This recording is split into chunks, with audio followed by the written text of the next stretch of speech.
Tonight, we journey to the dusty streets and blood-soaked saloons of the American frontier, where justice was measured in gunpowder and graves. Before you drift into dreams of heroic lawmen and romantic shootouts, let's share the darker truth that history tried to bury. The real story of frontier sheriffs isn't one of glory, but of survival against impossible odds. So settle in, close your eyes, and let the harsh whispers of the past carry you into the shadows of the Wild West. If you enjoy these journeys through history's forgotten corners, please like this video and subscribe to Bedtime History for more tales that blur the line between dreams and nightmares. Now let the story begin. Chapter 1. Hell with a Badge. The morning sun rises blood red over the frontier town, casting long shadows between wooden buildings that lean against each other like drunken cowboys. You've been appointed sheriff of this godforsaken place, and the 10-star pin to your chest feels heavier than an anvil. It's not a badge of honor. It's a target painted in silver, gleaming in the dusty light for every outlaw, drunk, and desperate soul to see. Your predecessor lasted exactly 43 days before they found him face down in the horse trough behind Murphy's saloon, 3 bullet holes in his back, and his pockets turned inside out. The one before him managed 67 days before disappearing entirely, leaving only a bloodstain on his office floor and a hastily scrawled note that read, "Gone to California." The town council doesn't mention these details when they hand you the badge, but the Undertaker's knowing smile tells you everything you need to know. This isn't the romanticized frontier of dime novels and traveling shows. There are no noble gunfighters following an honorable code, no grateful townspeople singing your praises, no federal marshals riding to your rescue when things go wrong. This is a place where civilization came to die, where the only law is what you can enforce with your fists and your gun, and where your life expectancy is measured in weeks, not years. The town itself is a monument to human desperation. Hastily constructed buildings sag under the weight of broken dreams and bad decisions. The main street is a river of mud mixed with horse manure, tobacco spit, and things you'd rather not identify. Wooden sidewalks creak ominously under the weight of passing strangers, many of them wearing the kind of clothes that hide weapons and the kind of expressions that suggest they know how to use them. Your office is a single room shack with walls so thin you can hear conversations in the neighboring buildings. The desk wobbles on uneven legs, the chair has a broken back, and the gun rack holds rifles that haven't been cleaned since the previous century. A single jail cell occupies the corner, its bars bent from the last prisoner's escape attempt, the lock held together with wire and prayers. The previous sheriff's belongings still sit on the desk, a grim inventory of a life cut short. A half-empty bottle of rot-gut whiskey, a photograph of a woman who probably never knew he died, and a letter from his mother asking when he's coming home for Christmas. The letter is dated 3 months ago. Christmas came and went without him. Outside your window, the town goes about its daily business of surviving another day.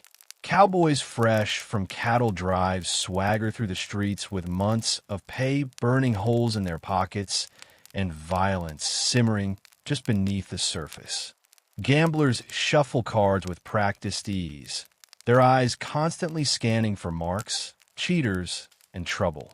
Saloon girls lean against door frames, their painted smiles hiding stories of desperation and danger that would make strong men weep.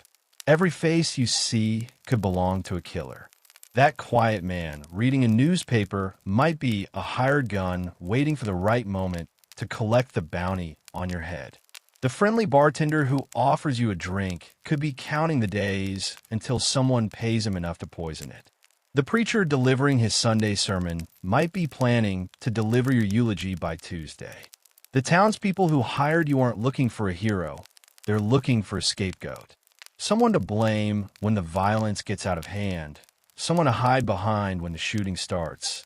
Someone expendable enough that his death won't cost them sleep. They want order, but they don't want to pay for it with their own blood. That's your job now.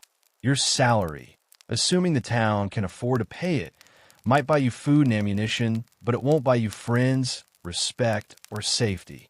The badge on your chest makes you a target for every ambitious gunslinger looking to make a name, every outlaw seeking revenge, and every drunk cowboy who thinks killing a lawman sounds like a fine way to end the evening. As you sit in that creaking chair, looking out at the dusty street through windows that wouldn't stop a determined moth, you begin to understand the truth that no one tells new sheriffs. You're not here to uphold the law, you're here to die for it. The only question is whether you'll last long enough to see another sunrise, and whether anyone will bother to remember your name after they plant you in the bone orchard on the hill. The wind whistles through the gaps in the walls, carrying with it the sounds of a town that never quite sleeps. Somewhere in the distance, a piano plays a mournful tune, punctuated by the occasional shout, gunshot, or scream. This is your kingdom now, this collection of wooden buildings and broken dreams, and you rule it with nothing more than a piece of tin and the vague hope that today won't be your last. Sleep doesn't come easy when you're wearing a badge in a lawless town. Every sound could be boots on the boardwalk. Every shadow could hide a killer. Every moment of peace could be the calm before the storm that finally claims your life. Chapter 2. Morning Routine. Checking if you're still breathing. The rooster's crow pierces the pre-dawn darkness like a rusty knife, dragging you from whatever fitful sleep you managed to steal. Your hand instinctively reaches for the Colt .45 beneath your pillow before your eyes even open, a habit that's already becoming as natural as breathing. The fact that you're conscious enough to reach for anything is the first small victory of the day. Though in this godforsaken town, consciousness is often a mixed blessing. Your sleeping quarters occupy the back room of the sheriff's office, a space barely large enough for a narrow cot, a washstand, and a chair where you pile your clothes each night. The walls are thin enough that you can hear everything happening in the saloon next door, and last night's entertainment included 2 fistfights, what sounded like a minor knife incident, and several hours of off-key singing that would have made angels weep. The smell of stale beer, tobacco smoke, and unwashed humanity seeps through the wooden walls like a poisonous fog. Your first task isn't checking the jail or reviewing reports. It's determining whether anyone tried to kill you while you slept. The floorboards near the door show signs of recent disturbance, a few muddy footprints that weren't there when you barricaded yourself in last night. Your blood runs cold as you notice the fresh scratches around the window lock, evidence that someone spent considerable time trying to work it open from the outside. The previous sheriff, God rest his soul, had rigged an elaborate system of tin cans and string around the perimeter of the building. The locals called it paranoid, but considering he lasted longer than most, maybe paranoia isn't such a bad survival strategy. You spend precious minutes each morning checking these makeshift alarms, searching for signs that someone prowled around your sanctuary while you were vulnerable and unconscious. Outside, the town begins its daily ritual of pretending to be civilized. Merchants sweep the mud from their doorsteps, knowing it will return before noon. The blacksmith stokes his forge, preparing for another day of shoeing horses and mending farm tools, though you suspect he does more business repairing bullet holes in various metalwork than he admits. The bakery releases the first aromatic clouds of fresh bread into the morning air, a small comfort in a world where most pleasures come with hidden costs. Your morning ablutions are performed with one eye on the door and one hand near your weapon. The washstand holds a cracked mirror that reflects your face in fragments, an appropriate metaphor for how you're beginning to feel about your identity. 3 days wearing this badge, and already you look older, more weathered, as if the constant stress is aging you in fast forward. The water in the basin is cold and slightly brown, drawn from the town well that everyone knows sits too close to the cemetery, but no one wants to move. You splash it on your face anyway, wincing at the taste of minerals and questionable additives. Shaving is a luxury you can barely afford, both in terms of time and attention. Every moment spent focused on the razor is a moment you're not watching for trouble. And trouble in this town moves faster than a striking rattlesnake. Your clothes are the same ones you wore yesterday, and the day before, and the day before that. Washing them would require time, water, and a level of security you simply don't possess. The shirt bears the stains of your brief tenure as a lawman, a constellation of coffee, sweat, blood, and substances you prefer not to identify. The badge, pinned to your vest, has already begun to tarnish, though whether from the elements or the moral compromises of the job remains unclear. Breakfast, such as it is, consists of hardtack biscuits that could stop bullets and coffee strong enough to dissolve horseshoes. You eat standing up, facing the window, watching the street for signs of unusual activity. Unusual in this context means anything that might result in your immediate death, though in a town where gunfights over card games are considered routine entertainment, the definition of unusual has become remarkably narrow. The coffee tastes like it was brewed with mud and regret, but the caffeine provides a crucial edge in a job where slow reflexes lead to quick funerals. You've learned to drink it black, not because you prefer it that way, but because milk is a luxury and sugar attracts flies. Besides, the bitterness seems appropriate for a man whose job description essentially amounts to try not to die today. Through the window, you watch the town's early risers begin their daily routines. The saloon keeper dumps last night's slop bucket into the street, adding to the aromatic collection of refuse that gives the main thoroughfare its distinctive perfume. A group of cowboys ride in from the range, their horses lathered with sweat and their faces grim with exhaustion. Whether they're honest cattlemen or rustlers returning from a profitable night's work is impossible to determine from a distance, though the bulging saddlebags suggest their evening was at least financially successful. Your morning patrol awaits, that ritual walk through the town that serves multiple purposes. It shows the citizens that their sheriff is alive and functional. It allows you to assess the previous night's damage, and it provides everyone with ample opportunity to shoot you if they've decided your tenure has lasted long enough. In the distance, church bells begin their call to Sunday service. Though you suspect more people in this town are familiar with the devil than with the deity. The holster on your hip feels heavier each morning, weighted down not just with the iron it contains, but with the knowledge that before this day ends, you might have to use it. Every step toward that door brings you closer to another day of impossible choices, lethal encounters, and the constant awareness that your next breath might be your last. Chapter 3.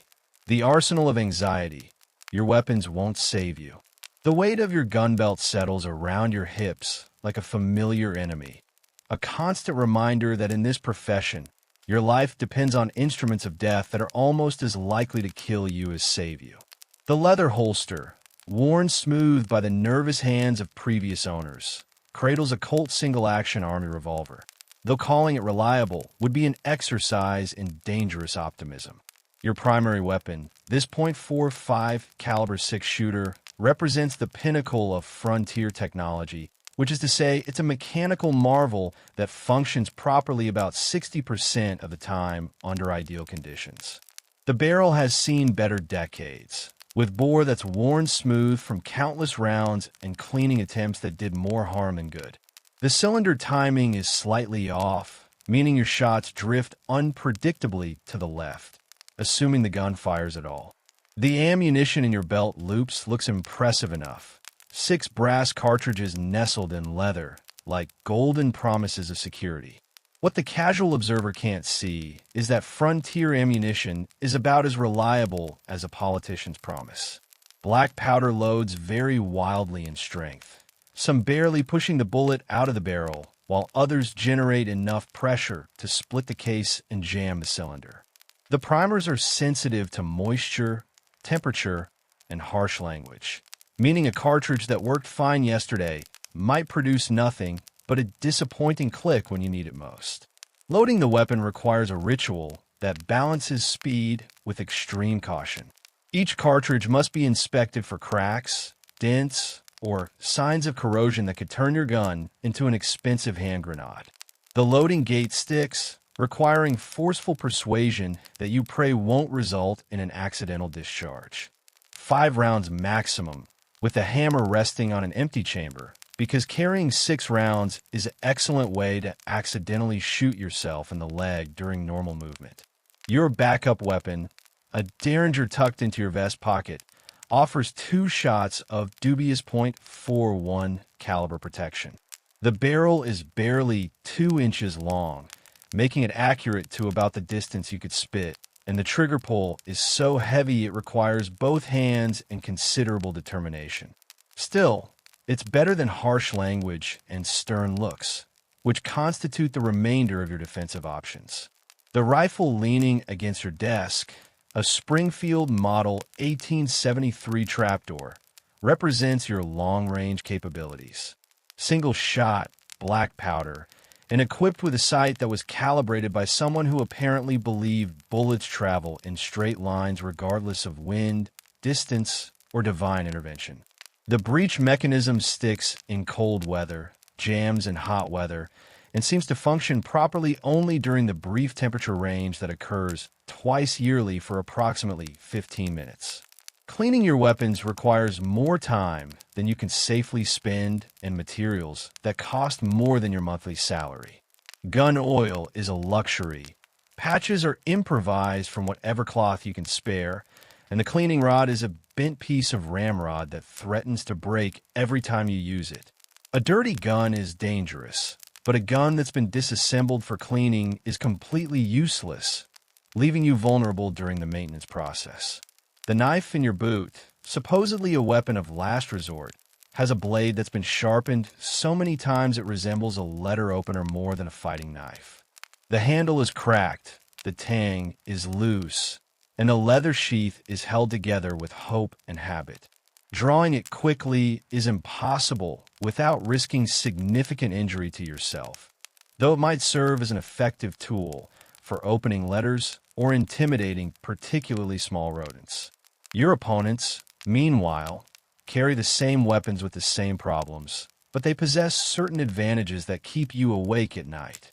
They travel in groups, they have time to maintain their equipment properly, they can afford better ammunition, and most importantly, they've survived long enough to develop actual skill with their weapons. The average outlaw has been shooting people professionally for years, while your law enforcement training consisted of someone pinning a badge to your chest and wishing you luck. The mathematics of frontier gunfighting are simple and unforgiving.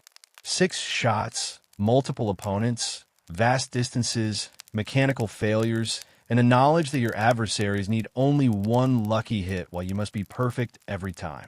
The man who taught you to shoot emphasized that the fastest draw means nothing if you can't hit what you're aiming at, but he failed to mention that accuracy becomes significantly more difficult when people are shooting back at you.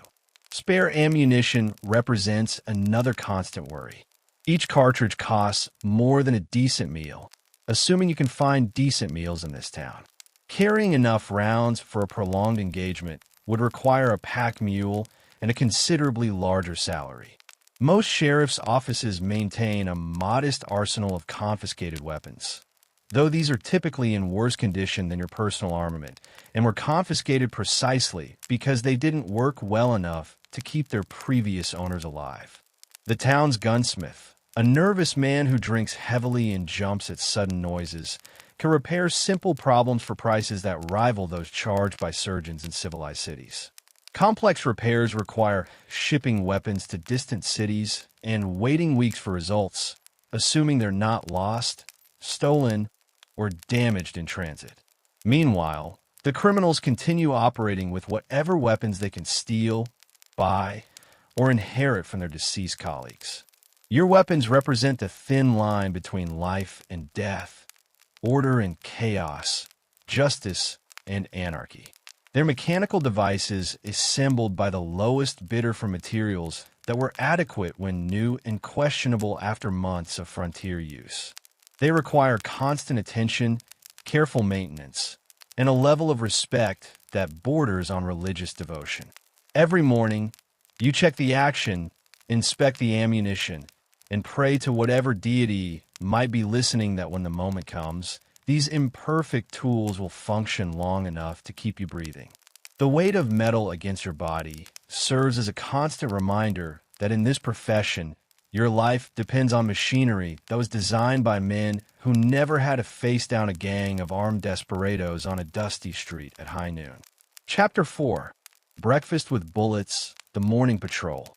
The morning air carries a symphony of frontier life as you step from the relative safety of your office into the chaos of the main street. The aroma hits you first, a complex bouquet of horse manure, rotting vegetables, unwashed humanity, and something that might charitably be called cooking but smells more like burning leather. This is the perfume of civilization's edge, where progress comes slowly and leaves reluctantly. Your boots sink slightly into the mixture of mud, dust, and organic matter that constitutes the town's primary thoroughfare.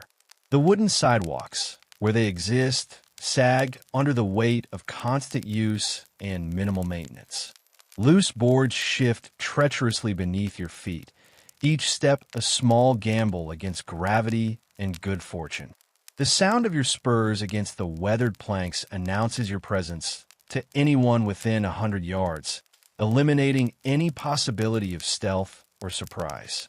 The first establishment on your route, Murphy's Saloon, already shows signs of life despite the early hour.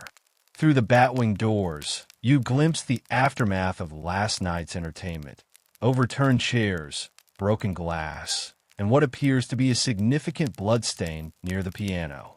The bartender, a mountain of a man named Dutch, waves cheerfully as he sweeps debris into the street, adding to the growing collection of refuse that makes morning navigation hazardous. 3 cowboys lean against the hitching post, their faces bearing the distinctive pallor of men who've discovered that whiskey makes an inadequate breakfast. Their horses stand patiently, though the animals show more intelligence in their eyes than their owners currently possess. One of the men wears a gun belt with the casual confidence of someone who knows how to use it, while his companions sport the kind of weapons that suggest more optimism than skill. The barbershop next door displays a red-stained apron hanging in the window, though whether the stains result from legitimate barbering activities or the establishment's secondary role as an informal medical facility remains unclear.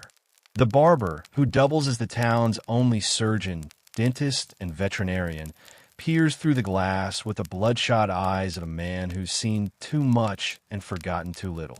A group of women emerges from the dry goods store, their conversation stopping abruptly as they notice your approach. Their faces were the carefully neutral expressions of people who've learned not to attract attention from armed men, regardless of which side of the law they claim to represent. One woman clutches a package to her chest as if it contains something precious, though in this town, anything not nailed down qualifies as treasure. The morning patrol serves multiple purposes, none of them particularly encouraging. It demonstrates to the law-abiding citizens that their sheriff survived the night. It provides potential troublemakers with an opportunity to assess your weaknesses, and it allows you to catalog the previous evening's damage before the day's new violence begins accumulating. Outside the hotel, a traveling salesman adjusts his samples case with the nervous energy of a man who understands that his merchandise makes him a target. His buggy shows signs of hasty repair, and the horse hitched to it bears the kind of scars that suggest their journey to this town was more adventurous than anticipated. He tips his hat as you pass, though his eyes never quite meet yours, and his hand rests somewhat too casually near the pocket where he presumably keeps whatever protection his profession requires. The bank, such as it is, occupies a building that was clearly constructed with optimism rather than security in mind. The windows are large enough to drive a horse through. The door is made of wood that a determined child could kick down, and the safe is visible from the street through those same inadequate windows. The banker, Mr. Hastings, stands in the doorway, counting what appears to be a very small stack of bills, his face wearing the expression of a man who knows he's guarding a target with a paintbrush.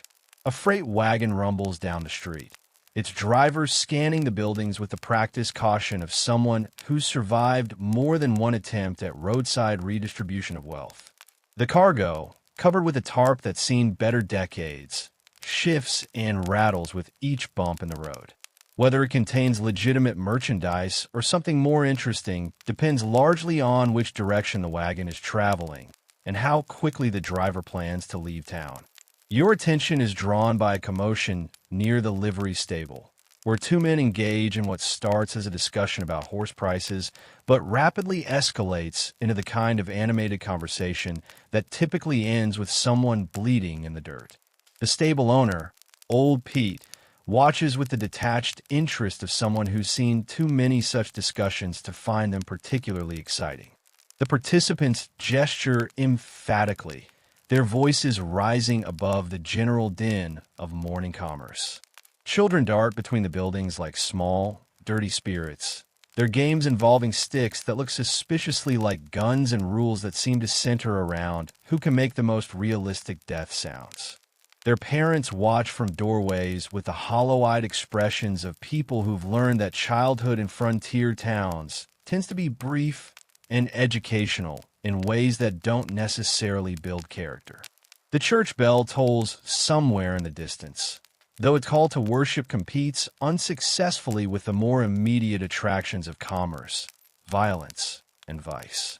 The preacher, if the town still has one, faces the challenging task of delivering sermons about peace and forgiveness to a congregation that's more familiar with revenge and retribution. Your morning patrol concludes where it began, at the door of your office, though you're no longer the same man who left an hour ago. You've seen the town's pulse, felt its rhythm, and counted its threats. The information gathered during this ritual walk will inform your decisions for the rest of the day, assuming you survive long enough to make any decisions at all. The street continues its daily transformation from empty to crowded, from quiet to chaotic, from relatively safe to absolutely lethal. Somewhere in the growing bustle of frontier life, trouble is brewing, violence is planning, and death is measuring you for a pine box. Your morning patrol has shown you the stage where today's drama will unfold, though whether you'll be in the audience or the starring attraction remains to be seen. Chapter 5. The Isolation Station, No Backup, No Help. The nearest federal marshal operates from a town 300 miles east, assuming he's still breathing and hasn't been bought off by the same criminal elements you're supposed to be fighting. His jurisdiction covers an area larger than some entire states, and his last communication with your town arrived 6 weeks ago via a messenger who may or may not have delivered the actual message before disappearing into the vast emptiness between civilization and wherever you are now. Your isolation isn't just geographical, it's existential. Every decision you make echoes through the silence of complete solitude, where wrong choices lead directly to shallow graves, and right choices often lead there anyway, just more slowly. The weight of absolute responsibility settles across your shoulders like a lead blanket, pressing down until each breath requires conscious effort and each step forward demands courage you're not certain you possess. The town's previous attempts at hiring deputies have ended predictably. Young Tom Henderson lasted 2 days before a bullet through the lung sent him home to his mother in Kansas, assuming he made it that far before the infection set in. William Cross signed on for a week before deciding that tending bar was safer than wearing a badge, and he was probably right, considering the bar only gets robbed twice a month while sheriffs get shot at daily. Your current deputy, if you can call him that, is a 16-year-old named Charlie whose qualification for law enforcement consists entirely of his ability to spell his own name and his willingness to work for meals instead of actual money. He's enthusiastic in the way that only someone who's never been shot can be, and his eagerness to prove himself makes him dangerous to everyone within a half-mile radius, including himself. The boy's weapon, a rusty shotgun that belonged to his grandfather, has a tendency to misfire at crucial moments and kick hard enough to knock him backward when it does work. His understanding of law enforcement comes primarily from dime novels and the kind of stories that drunk cowboys tell to impress saloon girls, which means his tactical knowledge is both wildly romantic and completely useless in actual dangerous situations. Communication with the outside world depends on a telegraph line that functions when the weather is good, when the poles haven't been knocked down by wind or vandalism, and when the operator isn't too drunk to tap out messages. The nearest Army post is even farther than the federal marshal, and their primary concerns involve fighting Indians and protecting railroad interests rather than helping small-town sheriffs deal with cattle rustlers and claim jumpers. When trouble arrives, and it always arrives, you face it with whatever resources you can muster from a population that views law enforcement with suspicion, deputies who are either too young or too drunk to be useful, and weapons that are barely adequate when they work at all. The mathematics of frontier justice are simple. One sheriff against however many problems the day decides to present, with victory measured not in arrests or convictions, but in survival until sunset.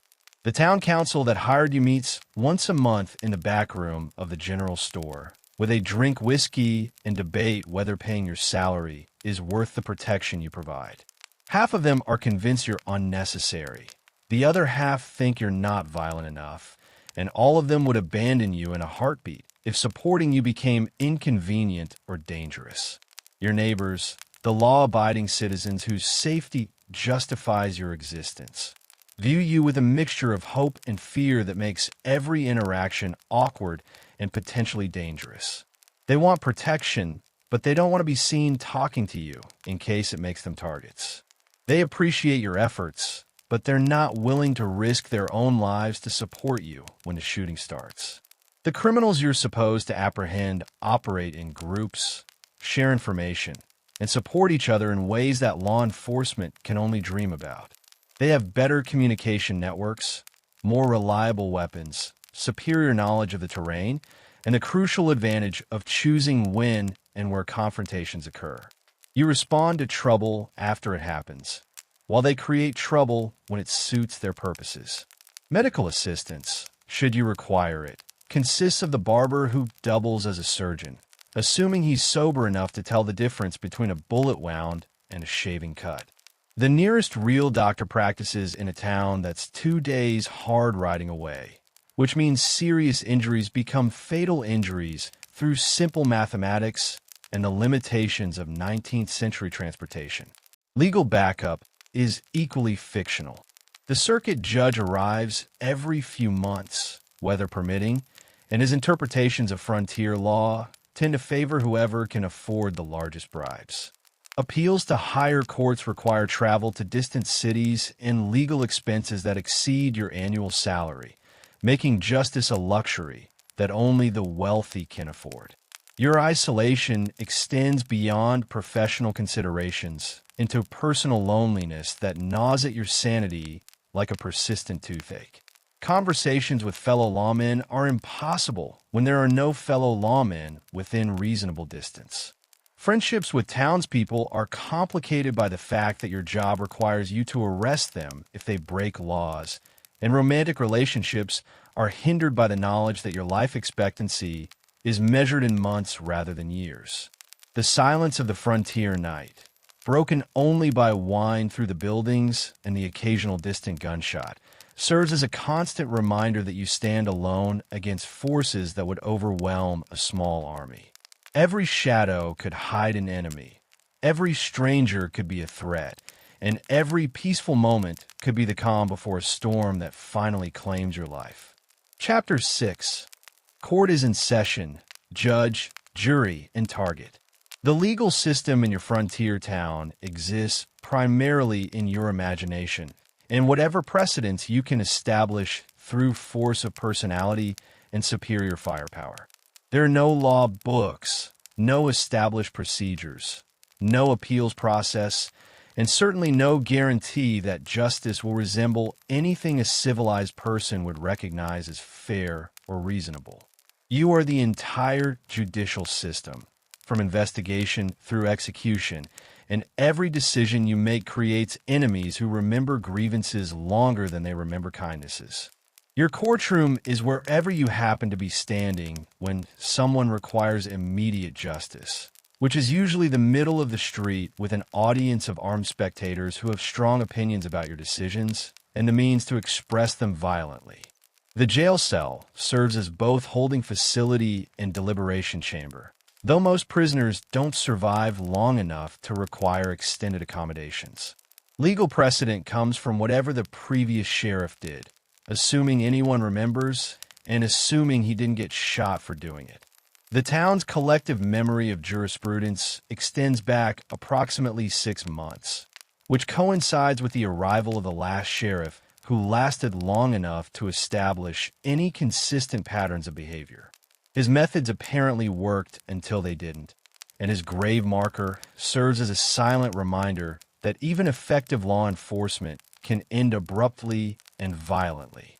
When you arrest someone, assuming you survive the arrest, you face the immediate question of what to do with them. Trial by jury requires jurors who are willing to sit in judgment of people who might decide to express their disagreement with bullets rather than appeals.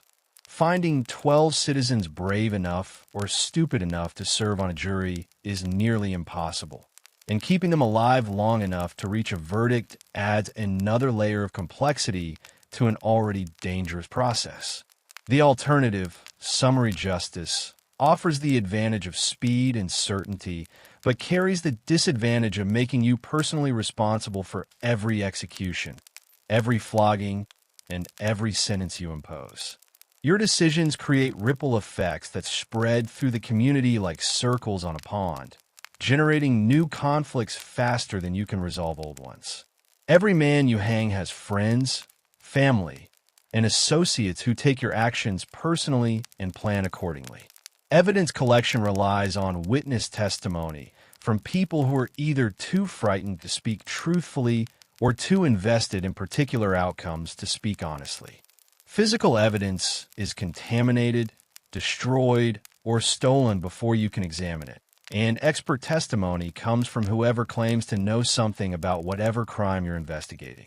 Forensic science consists of looking at bodies and making educated guesses about how they got that way. Your authority to impose sentences extends as far as your ability to enforce them, which means that powerful criminals receive lighter punishments than poor ones. Popular criminals escape punishment entirely, and unpopular criminals receive punishments that exceed their crimes. Justice becomes a matter of politics rather than law.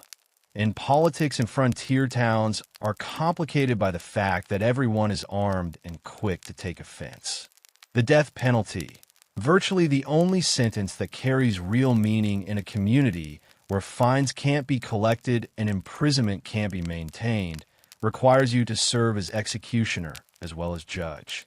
Whether you hang them, shoot them, or turn them over to a lynch mob, you become personally responsible for ending human lives, and that responsibility weighs on your conscience in ways that interfere with sleep and appetite. Punishment for lesser crimes relies on your creativity and the community's tolerance for public spectacle. Flogging works if you have somewhere to tie the prisoner, and if you're confident that his friends won't interrupt the proceedings with gunfire. Public humiliation requires an audience that's more interested in entertainment than rescue attempts.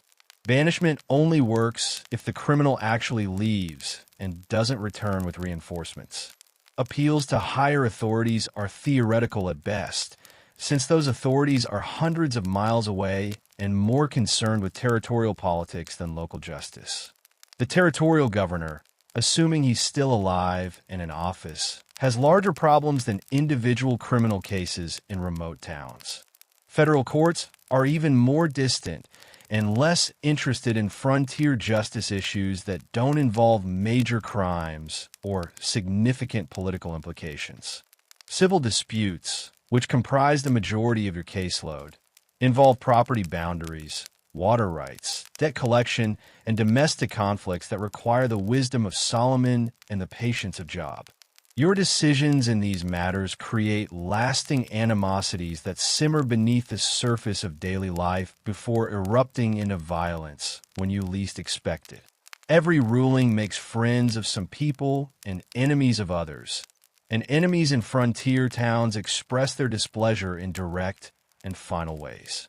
Contract enforcement relies on your personal reputation and your willingness to use violence to compel compliance. Business disputes become personal conflicts that spill over into the streets, and your involvement transforms civil disagreements into criminal matters that require immediate resolution. Debt collection becomes robbery prevention, and robbery prevention becomes homicide investigation when negotiations fail. Family disputes present the most dangerous legal challenges, since domestic violence involves people who know each other's weaknesses and have access to each other's homes. Restraining orders are meaningless when there's no way to enforce them, and protective custody is impossible when there's nowhere to hide victims and no one to guard them. Family conflicts often end with funerals rather than reconciliation. Your judicial decisions echo through the community long after the immediate crisis passes, creating new problems faster than you can solve old ones. Every sentence you impose becomes a precedent that someone will challenge. Every precedent you establish becomes a target that someone will attack. And every attack on your authority becomes a threat to your life that requires immediate and violent response. Chapter 7. Payday Problems, Corruption, and Poverty. Your monthly salary, assuming the town council remembers to pay it and assuming they have the money to pay it with, amounts to roughly what a decent horse costs. Though horses tend to be more reliable than paychecks in frontier communities where civic responsibility competes unsuccessfully with personal survival. The $50 promised when you accepted the badge has a tendency to shrink as the month progresses, reduced by arbitrary deductions for ammunition, office expenses, and whatever creative accounting the town treasurer dreams up to explain why the sheriff's fund somehow emptied itself. Payment arrives irregularly, in whatever currency the town can muster, which might be actual coins, paper money of questionable validity, or trade goods that you'll need to barter for necessities. Last month's compensation included a broken saddle, 3 chickens of uncertain health, and a promissory note from a merchant who disappeared shortly after signing it. The month before that, you received payment in the form of credit at establishments that went out of business before you could spend it. The mathematics of frontier law enforcement are straightforward and depressing. Your legitimate income covers basic needs like food and ammunition, assuming you don't mind eating the same thing every day and rationing bullets like they're made of gold. Luxuries like clean clothes, decent boots, or medical care require additional income sources that inevitably involve moral compromises and professional complications. The saloon owners approach you with offers that sound reasonable until you consider their implications. A few extra dollars each month in exchange for delayed responses to disturbances, slower investigations of fights that result in deaths, and general blindness to activities that generate profits for people who own politicians and hire killers. The money is real, the work is easy, and the consequences of refusal are usually fatal. Gambling establishments operate under similar arrangements, though their requirements involve protecting games that separate cowboys from their money through methods that would be considered fraud in civilized locations. Your role in these enterprises is to ensure that complaints about marked cards, loaded dice, and rigged wheels don't escalate beyond verbal protests. The mathematics are simple. Drunken cowboys with grievances against professional gamblers need to be discouraged from seeking satisfaction through violence. The town's brothels, operating with the kind of official blindness that characterizes most frontier vice, require protection from customers who confuse paid companionship with ownership rights.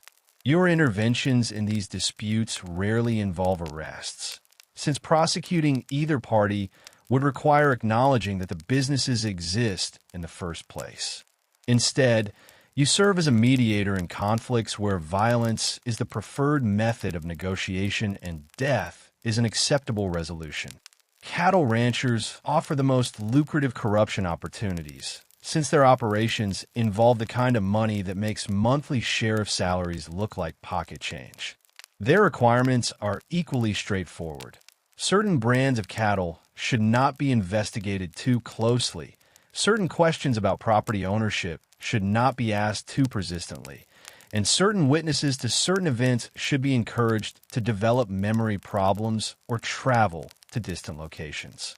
The railroad companies, with their armies of lawyers, hired guns, and purchased politicians, present corruption opportunities that involve real money in exchange for real services.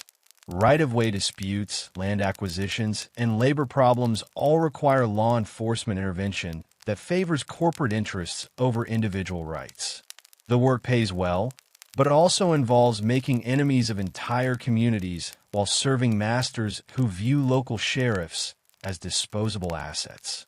Banking interests, such as they are in frontier communities, require protection for foreclosure proceedings, debt collection activities, and the kind of financial manipulations that transform honest farmers into desperate criminals. Your role in these operations involves enforcing contracts that favor lenders, protecting property seizures that leave families homeless, and maintaining order during proceedings that strip people of everything they own. Independent corruption opportunities arise daily in the form of bribes, tribute payments, and protection fees that supplement your official income without requiring long-term commitments to particular criminal enterprises. A few dollars to look the other way, a bottle of whiskey to delay an investigation, a free meal to forget a conversation you overheard. These small compromises accumulate over time, creating webs of obligation and complicity that eventually trap you as effectively as formal criminal conspiracies. The alternative to corruption is poverty that extends beyond simple financial hardship and a genuine threat to your survival. Honest sheriffs who refuse supplemental income find themselves unable to afford adequate ammunition, proper equipment, or basic medical care. Their weapons deteriorate, their clothes fall apart, and their health suffers from malnutrition and exposure. Eventually, they become ineffective as law enforcement officers and vulnerable as human beings. Refusing corruption also means refusing protection from the criminal elements who offer it. Saloon keepers who can't by your cooperation often decide to eliminate you as an obstacle to their operations. Gamblers who can't purchase your blindness sometimes conclude that your death would be cheaper than your salary. Ranchers who can't secure your assistance frequently determine that a more cooperative sheriff would better serve their interests. The moral weight of these compromises settles on your conscience like dust on everything else in this godforsaken town, accumulating gradually until you can barely recognize the person you were when you first pinned on the badge. Each payment accepted, each favor granted, and each blind I turn represents another step away from the ideals that brought you to law enforcement and another step toward becoming the kind of man you originally intended to arrest. Your reflection in the cracked mirror above your washstand shows a face that grows more weathered and cynical each morning, marked by the stress of constant danger and the corrosion of perpetual moral compromise. The badge on your chest, tarnished now by more than simple exposure to the elements, carries the weight of decisions that can't be undone and consequences that extend far beyond your original intentions. Chapter 8. High Noon Nightmares, the Reality of Gunfights. The romantic notion of honorable duels at high noon, with two men facing each other in the street while the town watches from safe distances, bears about as much resemblance to actual frontier violence as a child's drawing bears to a photograph. Real gunfights are chaotic affairs that begin without warning, end without ceremony, and leave behind nothing but smoke, blood, and the kind of memories that interfere with peaceful sleep for whatever remains of your shortened life. Most shooting starts before you realize it's happening. usually when you're distracted by something routine, like checking on a disturbance at the saloon or responding to reports of a stolen horse. The first indication that someone wants you dead comes in the form of a bullet that passes close enough to your head that you can feel the heat and hear the whistle. By the time you understand what's happening, you're already behind in a game where second place means a pine box and a brief mention in whatever passes for a local newspaper. The men who want to kill you don't announce their intentions with formal challenges or opportunities for honorable surrender. They shoot from alleyways, rooftops, and windows, preferring the certainty of assassination to the uncertainty of fair fights. Your opponents are professionals who've survived long enough to develop tactics that prioritize effectiveness over honor, and their preferred method involves putting multiple bullets into your body before you have time to draw your weapon. When gunfights do occur in open spaces, they involve multiple shooters firing rapidly at moving targets while seeking cover behind whatever obstacles the environment provides. Accuracy becomes secondary to volume of fire, and survival depends more on luck than skill. The men shooting at you have the advantage of choosing the time and place of the encounter, while you have the disadvantage of responding to situations you didn't expect and can't control. Your Colt .45, adequate for intimidating drunks and discouraging casual troublemakers, becomes woefully insufficient when facing multiple armed opponents who shoot back with intent to kill. 6 shots, assuming they all fire, against however many enemies decide to participate in your execution. Reloading requires time you don't have and attention you can't spare, leaving you vulnerable during the crucial moments when survival depends on continuous defensive fire. The physical reality of being shot differs significantly from the dramatic deaths portrayed in popular entertainment. Bullets don't knock men backward in graceful arcs. They punch through flesh and bone with the efficiency of industrial machinery. Wounds don't result in quick, clean deaths, but in agonizing deterioration that can last hours or days. Blood loss, shock, and infection transform minor injuries into fatal complications, while major injuries cause immediate incapacitation that leaves you helpless, and helpless men don't survive long in frontier gunfights. Black powder weapons produce clouds of smoke that obscure vision and reveal positions, turning every shot into a signal flare that announces your location to everyone within visual range. The acrid smoke burns your eyes and throat, interfering with breathing and aiming at precisely the moments when both become critically important. After the first exchange of gunfire, the street fills with smoke that transforms the encounter into a deadly game of blind man's bluff.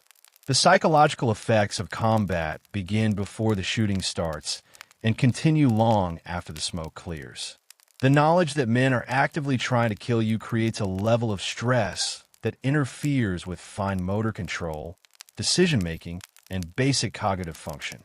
Your hands shake, your breathing becomes irregular, and your vision narrows until you can barely see anything except the immediate threat in front of you.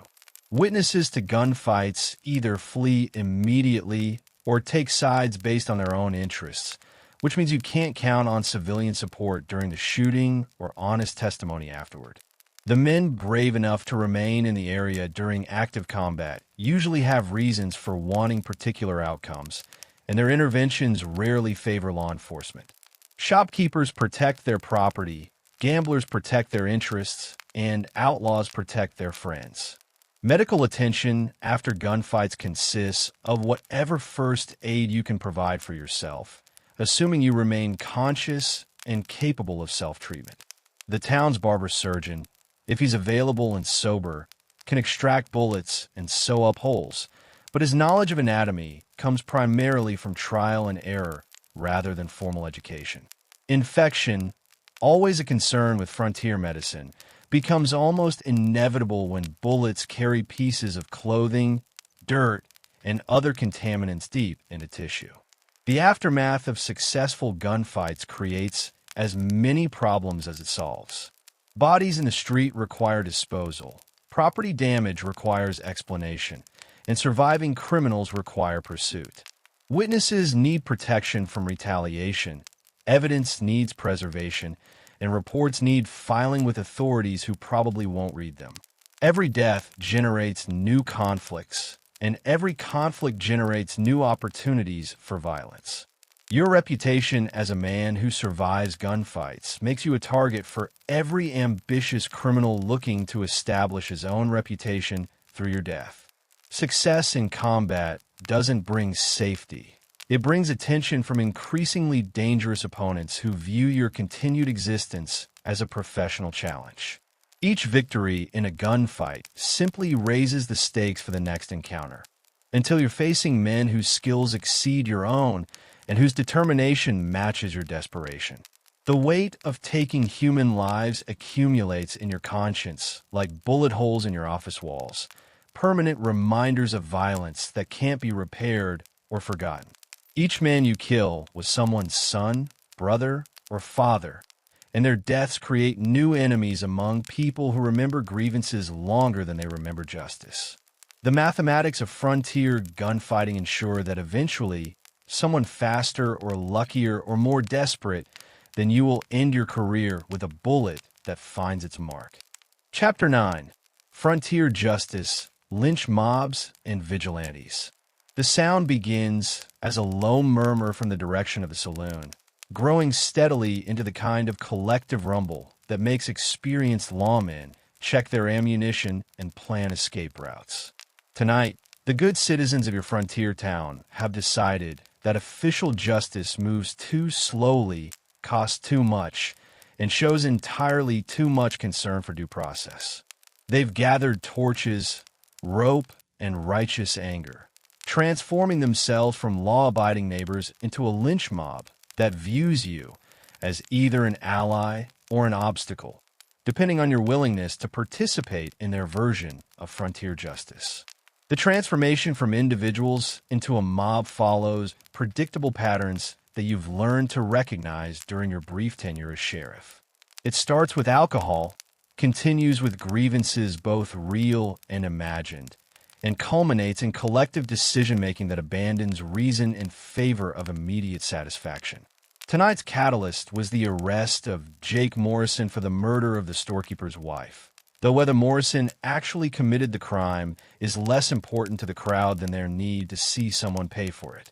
Your prisoner sits in the cell behind you, his face pale with the knowledge that iron bars and wooden walls provide minimal protection against a dozen angry men with rope and determination.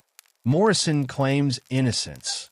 Those claims carry little weight with people who've already decided on his guilt and planned his punishment.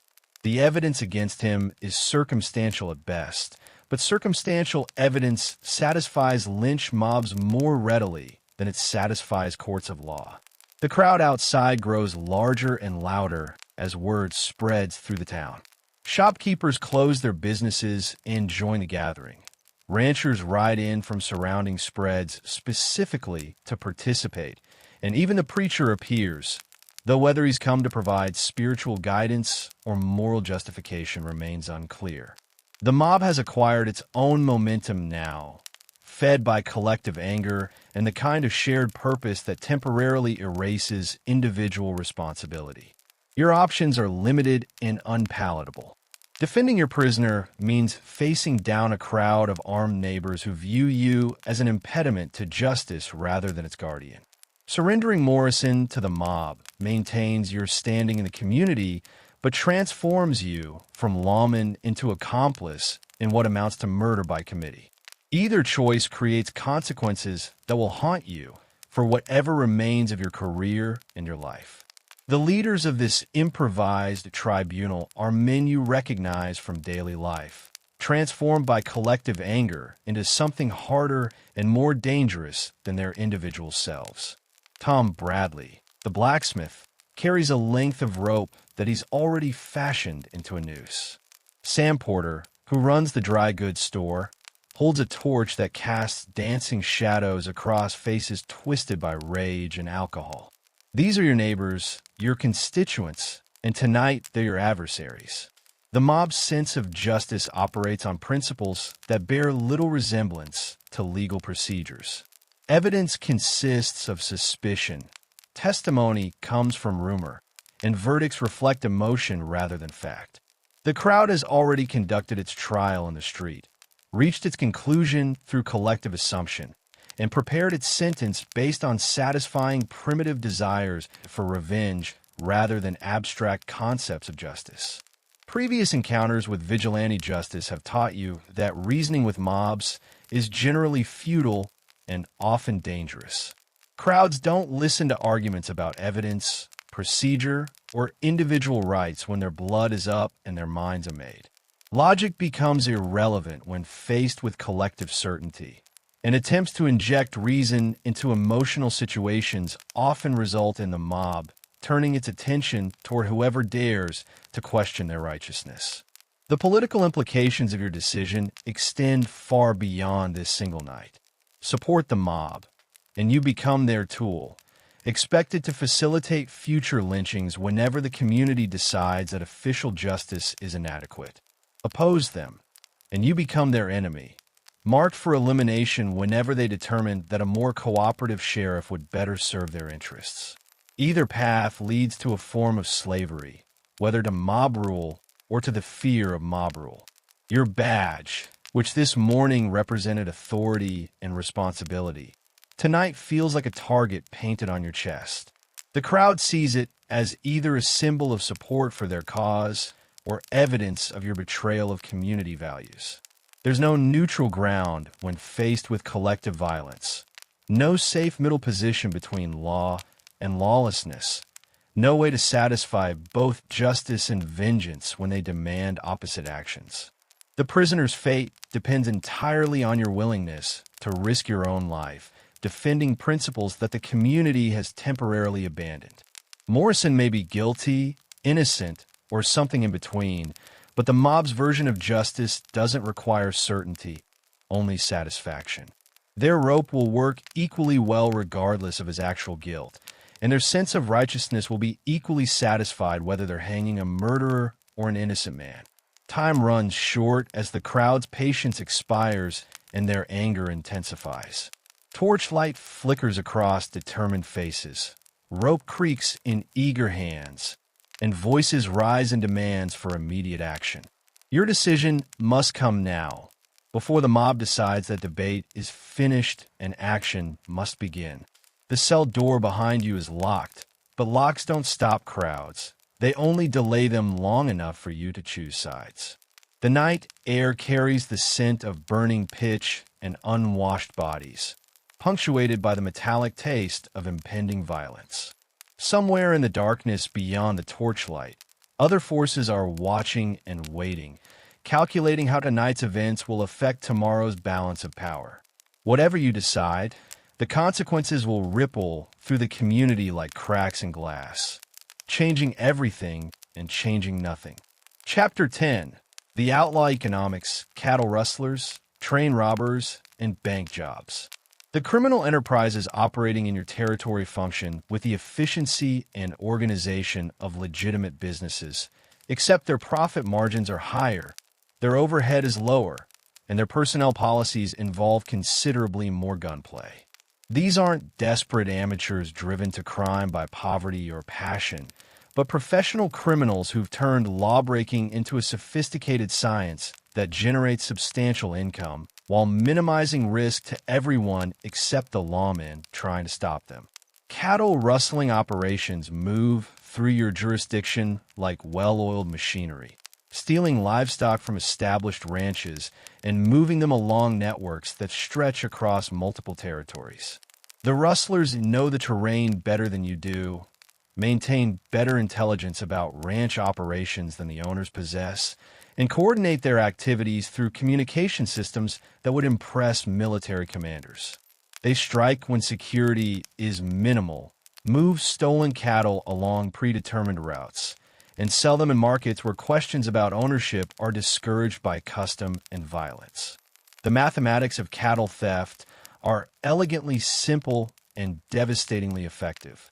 A small group of experienced rustlers can steal 50 head of cattle worth $2,000, drive them 200 miles to markets where they'll bring $1,500, and complete the entire operation in less than a week. Their overhead consists of horses, ammunition, and provisions, while their biggest risk comes from encounters with lawmen who are outnumbered, outgunned, and operating far from any possible assistance. Train robbery has evolved from opportunistic highway banditry into precisely planned operations that target specific shipments when they're most vulnerable. The robbers maintain detailed intelligence about railroad schedules, cargo manifests, and security arrangements, often through networks of informants that include railroad employees, telegraph operators, and local officials. They strike at predetermined locations where geography favors escape, terrain prevents pursuit, and isolation ensures privacy during the redistribution of other people's property. The James Gang, Dalton Brothers, and similar organizations operate like military units commanded by men who understand strategy, logistics, and personnel management. They plan operations months in advance, scout locations with the thoroughness of surveying engineers, and execute their plans with precision that reflects years of professional experience. Their success rate exceeds that of most legitimate businesses, and their employee retention is remarkable considering the occupational hazards. Bank robbery requires different skills, but offers similar rewards, particularly in frontier towns where security consists of whatever protection the banker can afford and local law enforcement can provide. Professional bank robbers study their targets like scholars studying ancient texts, learning the routines of employees, the habits of customers, and the capabilities of local law enforcement. They strike when banks contain the most money and law enforcement provides the least resistance.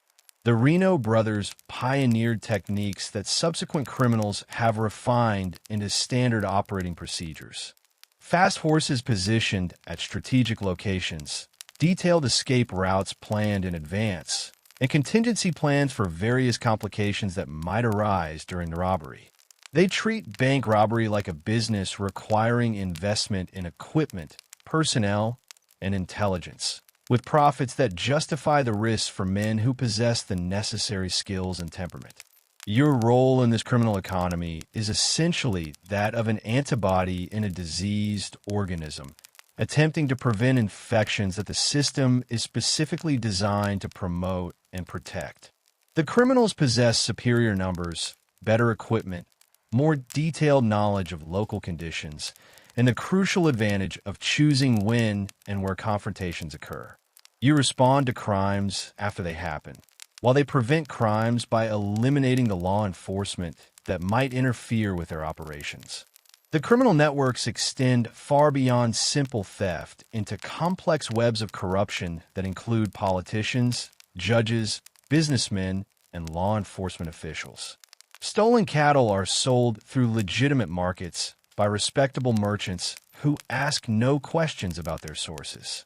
Train robbery proceeds are laundered through banks that specialize in financial discretion. Politicians provide protection from prosecution in exchange for campaign contributions and personal payments. Fence operations convert stolen goods into legitimate commerce through established businesses that serve dual functions. The general store that buys merchandise without examining bills of sale too closely, the livery stable that rents horses with flexible return policies, and the saloon that cashes bank drafts without verifying signatures. These businesses provide essential services to criminal organizations while maintaining the appearance of legitimate commerce.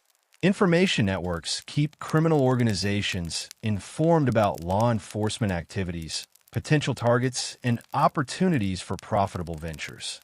Telegraph operators, postal workers, bank employees, and railroad workers provide intelligence that allows criminals to stay ahead of investigations and avoid encounters with law enforcement. The same communication systems that are supposed to help you catch criminals are often used by criminals to avoid being caught. Your investigations into these criminal enterprises are hampered by witnesses who disappear evidence that vanishes, and testimony that changes depending on who's asking the questions. The people who might provide information about criminal activities are the same people who depend on those activities for their economic survival. Merchants who fence stolen goods, bankers who launder robbery proceeds, and citizens who provide safe houses have powerful incentives to remain silent about criminal operations. The economic reality of frontier crime is that it pays better than legitimate work, involves less physical labor than ranching or farming, and offers advancement opportunities that don't exist in conventional employment.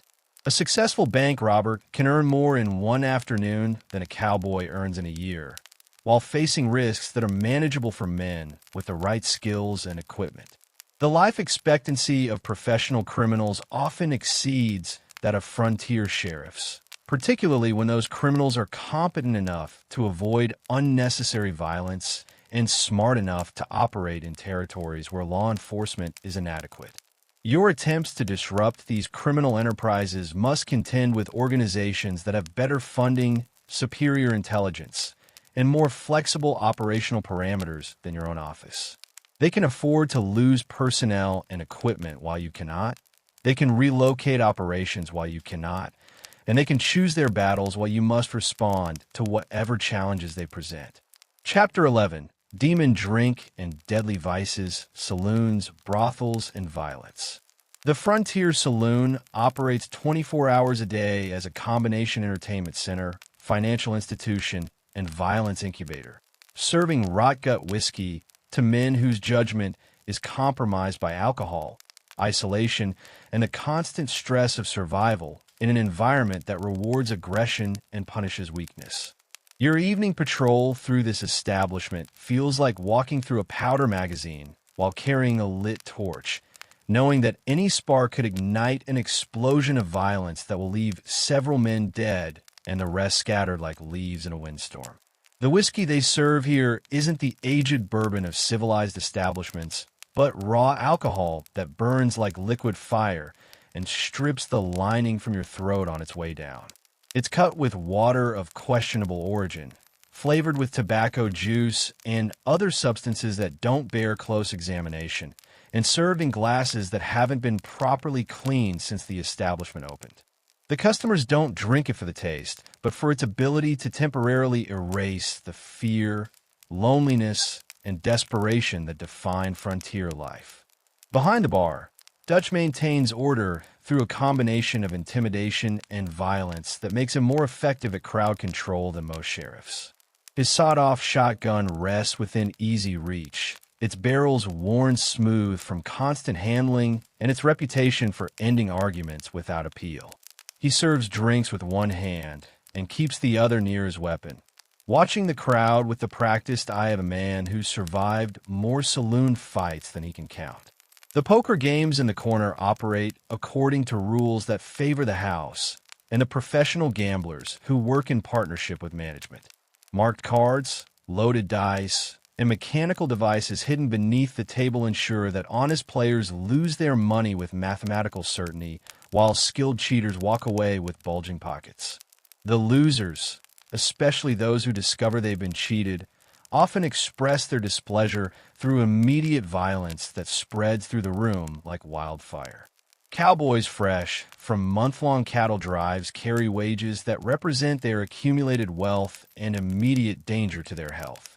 They're targets for professional gamblers, pickpockets, confidence men, and anyone else skilled at separating fools from their money through methods both legal and illegal. Their celebration of surviving another drive often ends with funeral arrangements when their revelry attracts the wrong kind of attention from the wrong kind of people. The saloon girls who work the crowd aren't just serving drinks, but evaluating customers for their wealth, vulnerability, and potential for violence. Some are honest working women trying to survive in a profession that offers few alternatives, while others are skilled criminals who specialize in robbery, fraud, and blackmail. Their painted smiles hide calculations about which customers are worth cultivating and which are dangerous enough to avoid. Upstairs, The brothel operates with the kind of official blindness that characterizes most frontier vice operations. The women who work there face dangers that extend far beyond disease and violence into realms of exploitation and abuse that would shock civilized society. Their customers include men who've been isolated from female companionship for months, men whose concept of appropriate behavior has been eroded by frontier life, and men who view violence as an acceptable form of entertainment. Your interventions in saloon disputes require the diplomatic skills of the ambassador and the combat reflexes of a gunfighter, since any mistaken judgment can transform a simple disagreement into a shooting war that claims innocent lives along with guilty ones. The men involved in these disputes are armed, drunk, angry, and completely uninterested in legal solutions to their problems. They prefer immediate satisfaction through violence to delayed justice through legal proceedings. Domestic violence, common in a society where women have few legal protections and men have ready access to alcohol and weapons, requires you to insert yourself into family disputes that often end with someone dead on the floor. The wives who seek your protection are the same women who will deny abuse when their husbands sober up and threaten retaliation. The children who witness these conflicts grow up learning that violence is the normal method for resolving disagreements. Drug use, primarily opium obtained from Chinese immigrants who operate semi-legal businesses in the town's back alleys, creates additional problems for law enforcement. Opium dens provide temporary escape from frontier hardships, but also generate crime as addicts steal to support their habits and dealers fight territorial wars that spill over into legitimate businesses. The customers include respectable citizens who would be scandalized if their usage became public knowledge. Gambling debts create ongoing conflicts that simmer beneath the surface of daily life before erupting into violence when payment comes due. Professional gamblers employ collection methods that wouldn't be acceptable in civilized society but are considered normal business practices in frontier communities. Debtors who can't pay in cash often settle their obligations through involuntary transfers of property, livestock, or occasionally their lives. The economic reality of vice operations is that they generate substantial profits for everyone except the customers and the law enforcement officers who attempt to regulate them. Saloon owners, brothel madams, gambling operators, and drug dealers all have powerful incentives to maintain operations that provide essential services to communities starved for entertainment and temporary escape from harsh realities. Your attempts to regulate vice operations must balance community demands for moral order against community demands for entertainment, while considering your own survival in an environment where moral crusades often end with righteous reformers planted in unmarked graves. The same citizens who publicly condemn vice privately patronize it, creating political pressures that would challenge the wisdom of Solomon and the courage of David. The cycle of violence, addiction, and exploitation that characterizes frontier vice operations creates a steady stream of problems that require immediate attention while generating new problems faster than old ones can be resolved. Every intervention creates new enemies. Every arrest generates new conflicts, and every attempt at reform triggers resistance that often becomes violent. Chapter 12. Death rides the range, diseases, accidents, and natural disasters. The frontier kills with casual indifference, dispensing death through means that range from dramatic violence to quiet disease, ensuring that your duties as sheriff extend far beyond law enforcement into the grim responsibilities of coroner, undertaker, and witness to the countless ways that life ends in this unforgiving landscape. This morning brings news of 3 deaths that require your attention, though none involve criminal activity unless you count the crime of attempting to survive in a place designed to kill anything foolish enough to call it home. Cholera arrived with the last wagon train and spread through the town with the efficiency of gossip and the persistence of debt. The disease doesn't respect social boundaries or criminal classifications, striking guilty and innocent with equal enthusiasm while generating the kind of panic that transforms rational citizens into desperate refugees fleeing an invisible enemy. Your role in managing the outbreak involves quarantining the sick, disposing of the dead, and maintaining order among people who understand that proximity to infection means proximity to death. The symptoms begin with stomach cramps and continue through stages of dehydration that transform healthy adults into skeletal remnants of their former selves within a matter of days. Medical treatment consists of whatever folk remedies the local population can devise. Since the nearest doctor practices in a town that's 3 days away, assuming the roads are passable and assuming he's still alive.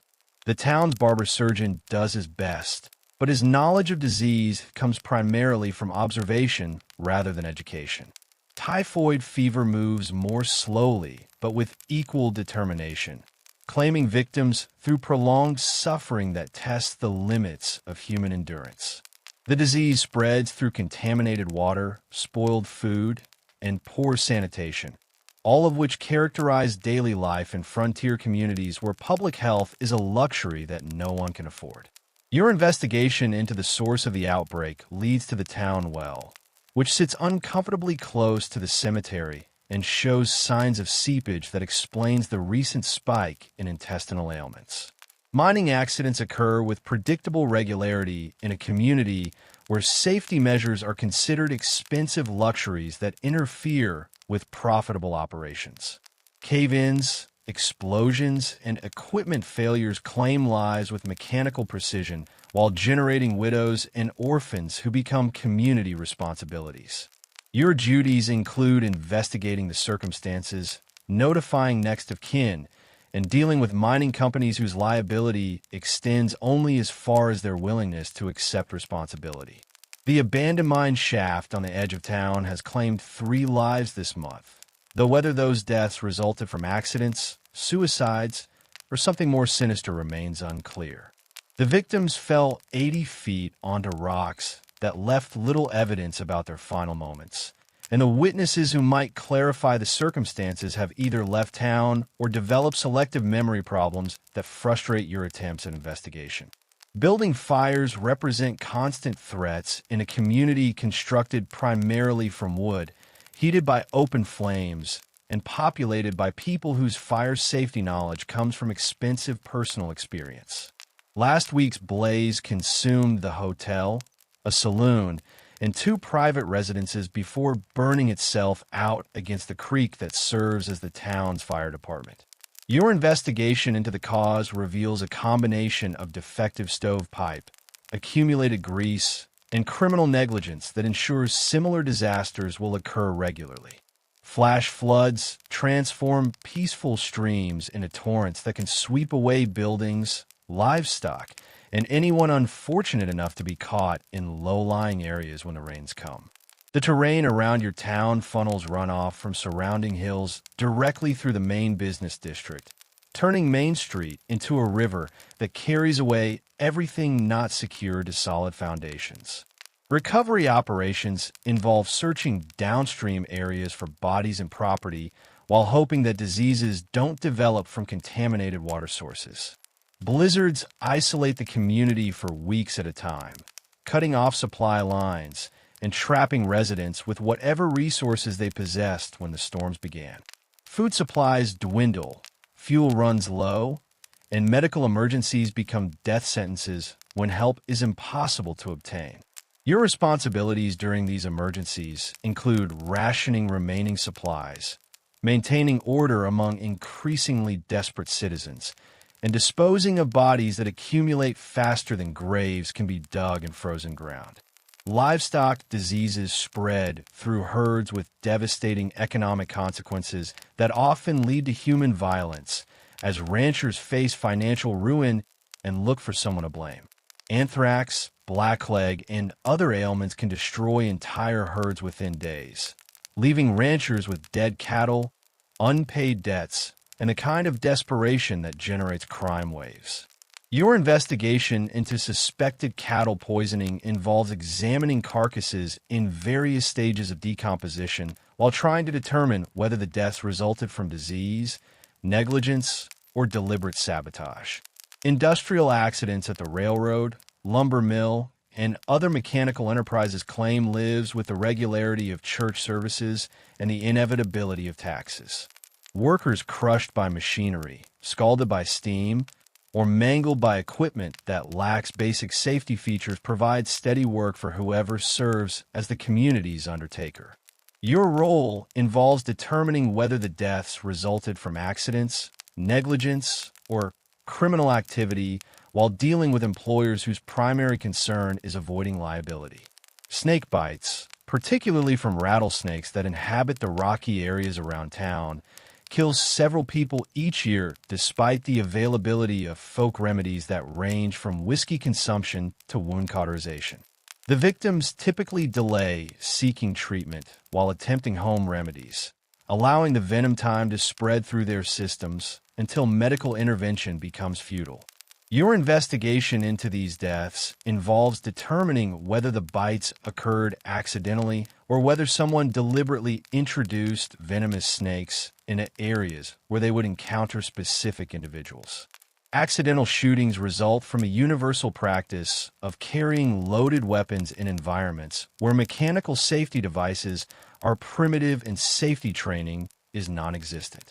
Cowboys cleaning guns that they forgot were loaded, children playing with weapons that adults left accessible, and mechanical failures that cause firearms to discharge unexpectedly provide regular reminders that death can arrive without malicious intent.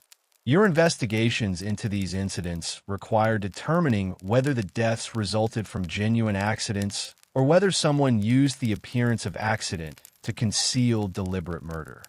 Chapter 13. Indian Territory, the Other Enemy.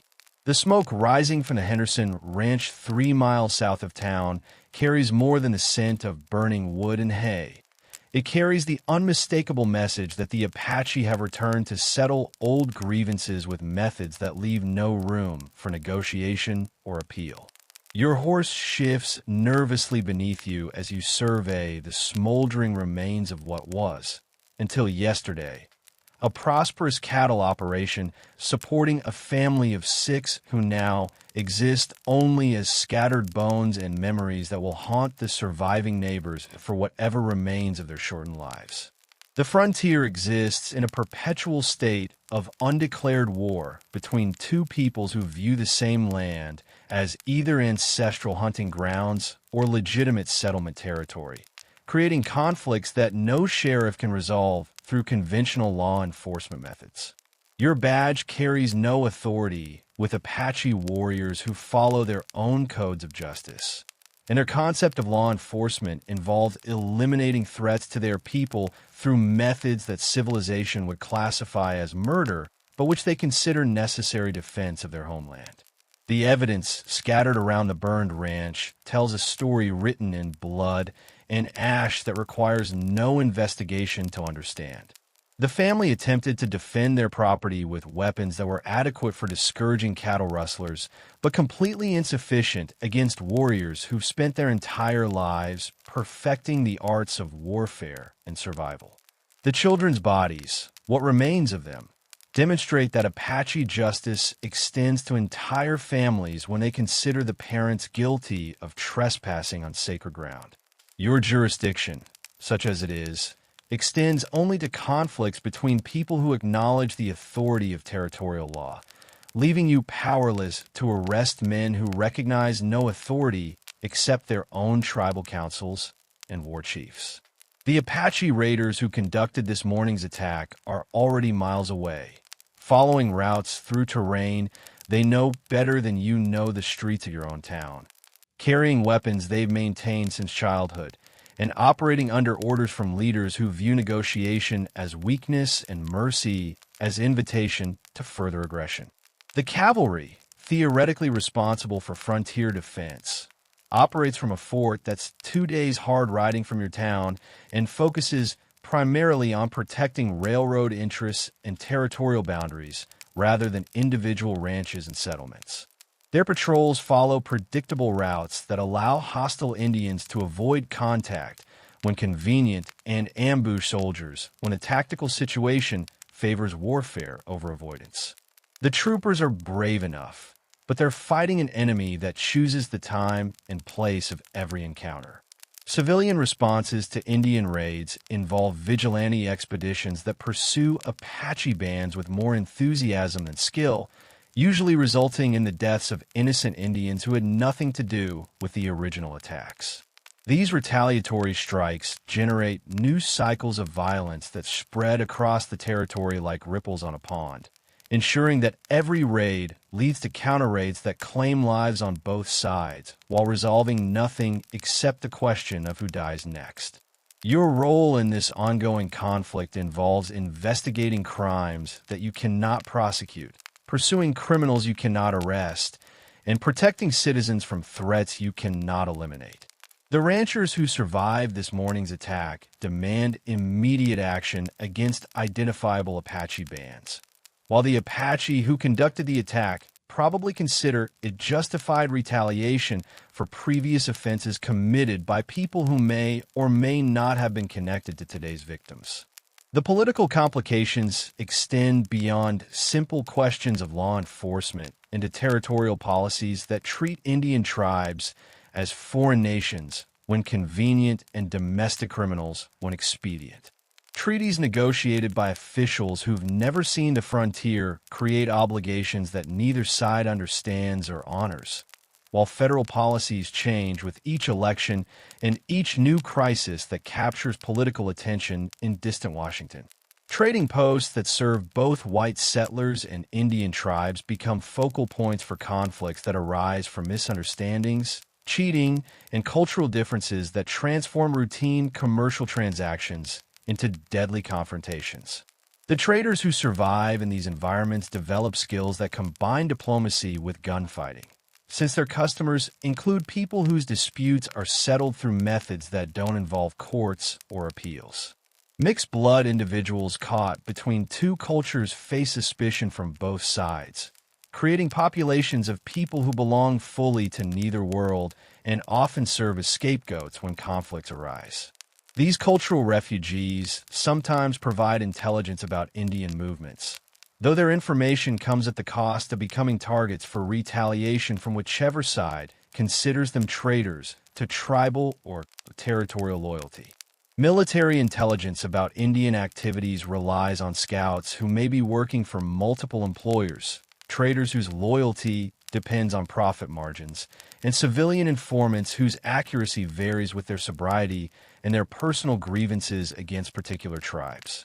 The information you receive about Apache movements is usually outdated, inaccurate, or deliberately misleading, making defensive preparations exercises in futility. Women and children captured during raids face fates that vary from adoption into tribal families to slavery that ends only with death or rescue operations that often kill the people they're intended to save. Negotiating for the return of captives requires intermediaries who understand both cultures, payment in goods that Indians value, and acceptance of terms that civilized society would consider unacceptable under different circumstances. The seasonal patterns of warfare follow cycles that reflect both military necessity and spiritual considerations that white settlers neither understand nor respect. Spring raids coincide with the end of winter isolation and the beginning of hunting seasons, while autumn attacks often focus on acquiring horses, weapons, and supplies needed for winter survival. Understanding these patterns provides some predictability to an otherwise chaotic situation. Your investigation into this morning's raid will produce a report that no one will read, evidence that proves nothing useful, and recommendations that no one will implement. The Henderson family will be buried in ground that may not remain safe long enough for their graves to settle, while their killers continue pursuing objectives that have nothing to do with territorial law and everything to do with conflicts that began long before you pinned on that badge. Chapter 14: Railroad Politics, Corporate Corruption, and Land Wars. The locomotive's whistle echoes across the valley like a death knell for the old frontier, announcing the arrival of corporate interests that dwarf local politics and federal authority, transforming your role from law enforcement officer into corporate security guard for enterprises that view sheriffs as either useful tools or expendable obstacles, depending on their willingness to serve interests that extend far beyond community welfare or territorial justice. The Union Pacific Railroad owns more of your territory than all the local ranchers combined, having acquired vast tracts of land through congressional grants, territorial purchases, and legal maneuvers that transform public property into private enterprise with the stroke of bureaucratic pens guided by hands greased with corporate gold. Their property extends 20 miles on either side of the track, creating a corridor of corporate sovereignty that operates under rules written in distant boardrooms rather than frontier courthouses. Railroad construction crews include Irish immigrants, Chinese laborers, freed slaves, and European refugees who work for wages that barely cover survival costs while facing dangers that include Indian attacks, industrial accidents, weather exposure, and violence from competing ethnic groups forced to share primitive living conditions. Your jurisdiction over labor disputes extends only as far as railroad management allows, which typically means protecting company property while ignoring worker welfare. Land acquisition for railroad expansion involves methods that range from legitimate purchase to legal theft, depending on whether property owners possess the political connections and financial resources necessary to resist corporate pressure. Farmers who refuse to sell find their property condemned through eminent domain proceedings that compensate them at prices determined by railroad appraisers rather than market values, while those who resist legal pressure often face more direct methods of persuasion. The railroad's private security force, hired guns who operate under corporate authority rather than territorial law, handle problems that require more immediate solutions than legal proceedings can provide. These men carry badges that mean nothing to local law enforcement, but everything to people who understand that corporate justice operates faster and more permanently than territorial courts. Their methods include intimidation, assault, arson, and murder disguised as accident or self-defense. Right-of-way disputes involve conflicts between railroad claims and existing property rights that often date back to Mexican land grants, Indian treaties, and territorial homestead claims that predate railroad charters. The legal complexities of these disputes exceed the capabilities of frontier courts, while their resolution typically favors whoever can afford the most expensive lawyers and the most convincing witnesses. Railroad towns spring up along the routes like mushrooms after rain, creating instant communities that exist solely to serve corporate needs and disappear when those needs change. These settlements operate under company rules rather than territorial law, with sheriffs appointed by railroad management rather than elected by citizens who may not even own the land their businesses occupy. The economic impact of railroad development transforms local commerce from frontier trade to industrial transportation, creating opportunities for legitimate business and criminal enterprise that operate on scales unknown in traditional frontier communities. Cattle shipments, mining operations, and agricultural exports generate wealth that attracts criminal organizations specializing in large-scale theft rather than individual robbery. Railroad payrolls, carried in company strongboxes aboard trains that follow predictable schedules, represent targets that attract professional criminals from across the continent rather than local desperados looking for drinking money. The James Gang, Reno Brothers, and similar organizations plan their operations months in advance, studying railroad operations with the thoroughness of military intelligence officers preparing for major campaigns. Telegraph lines that follow railroad routes provide communication capabilities that revolutionize both law enforcement and criminal activity, allowing sheriffs to coordinate with distant authorities while enabling criminals to gather intelligence about law enforcement movements and railroad operations. The same technology that's supposed to help you catch criminals often helps criminals avoid being caught.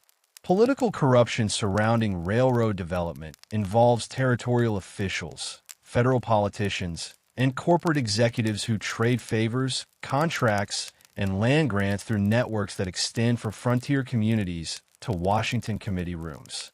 Local sheriffs who investigate railroad-related crimes often discover that their suspects possess political protection that extends far beyond territorial boundaries.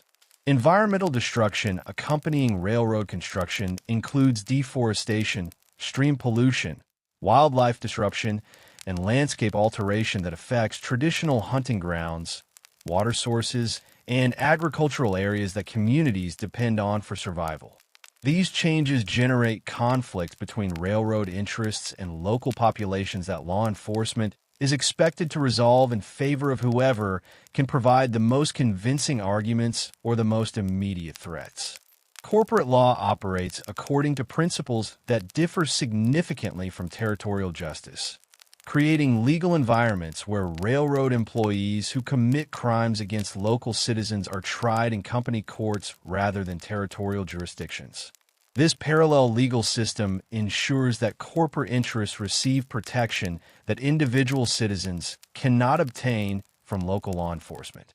Railroad influence over territorial politics extends through campaign contributions, legal fees, and direct bribes that ensure favorable legislation, sympathetic judges, and cooperative law enforcement officials. Sheriffs who oppose railroad interests often find themselves facing political pressure that can end their careers or personal pressure that can end their lives. Your investigation into railroad-related crimes must navigate corporate policies that classify company information as trade secrets, political influences that extend beyond territorial boundaries, and legal complexities that exceed the capabilities of frontier justice systems. The evidence you gather may be suppressed by corporate lawyers. The witnesses you interview may be relocated by company security, and the criminals you arrest may be released by judges who understand which side of their bread carries the butter. The transformation of frontier communities into industrial outposts eliminates the isolation that once protected small towns from outside influences, while introducing corporate interests that view local law enforcement as either useful servants or dangerous obstacles. Your badge, which once represented community authority, now represents whatever authority corporate interests allow you to exercise within the narrow boundaries they establish for local jurisdiction. Chapter 15: Women, Children, and Frontier Brutality. The screams from the cabin beyond the cottonwoods carry across the still morning air with a clarity that makes your blood run cold. Not because violence is uncommon in this godforsaken territory, but because these particular screams belong to a woman and children whose suffering represents the kind of domestic brutality that transforms homes into private hells where your badge carries no authority and your gun provides no protection against crimes that society considers family matters rather than law enforcement issues. Sarah Mitchell's bruises tell a story that requires no investigation to understand. Purple and yellow fingerprints around her throat, documenting her husband's preferred method of expressing displeasure with her housekeeping, cooking, or whatever other domestic failings he's invented to justify beatings that have become as regular as Sunday sermons and considerably more violent. Her left arm hangs at an angle that suggests broken bones. While her split lip and blackened, I provide evidence of this morning's discussion about household finances.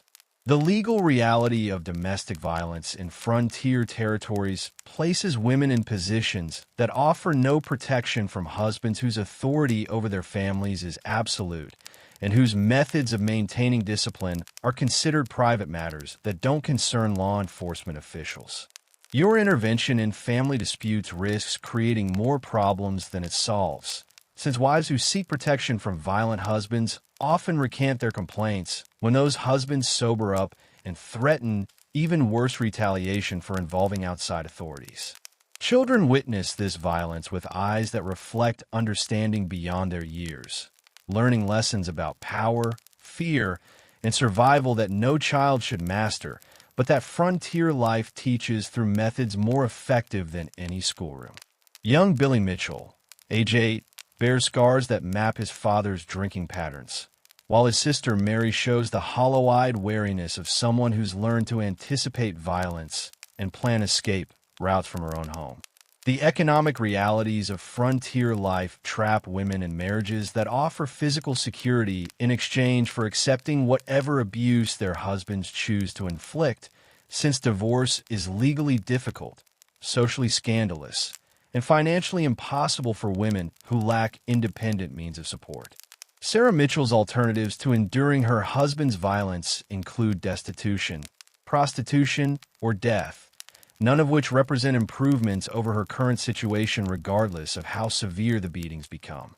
Your attempts to arrest men for domestic violence face legal obstacles that make prosecution nearly impossible and politically dangerous for sheriffs who depend on community support for their survival. Husbands who beat their wives possess the same voting rights as their victims, often superior political connections, and the legal presumption that family discipline falls outside governmental authority unless it results in death that can't be explained as accidents. The isolation of frontier homesteads creates environments where domestic violence can escalate without interference from neighbors who might otherwise provide witnesses or intervention.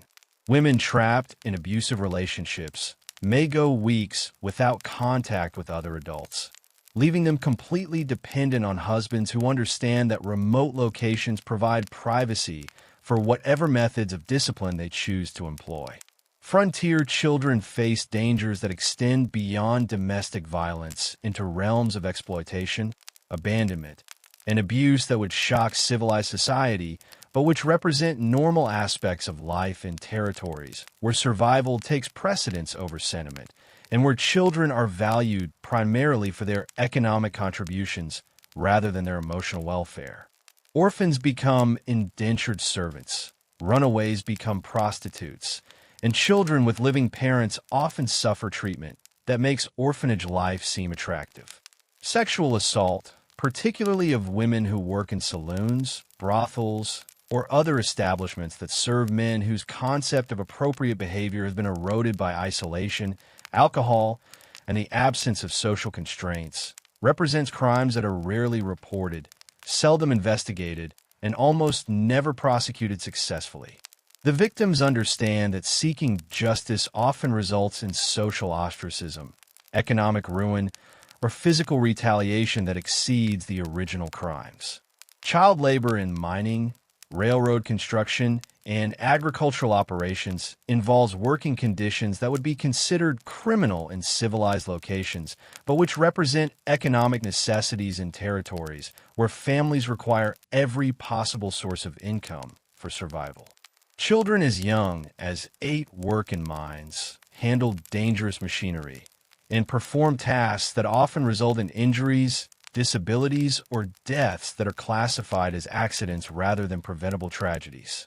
Educational opportunities for frontier children are limited to whatever schooling parents can provide or afford, which typically means that literacy, numeracy, and basic knowledge remain luxuries available only to families with sufficient resources and commitment to support formal education.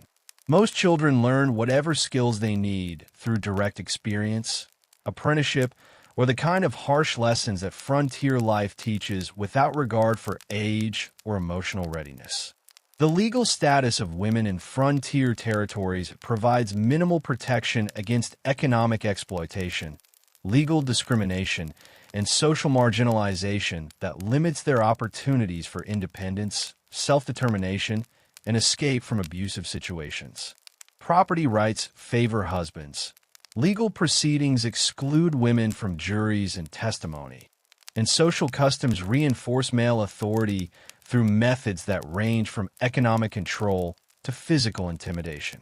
Your investigation into domestic violence cases often reveals family histories that span generations, with patterns of abuse that pass from fathers to sons like inherited diseases that resist treatment and worsen with time.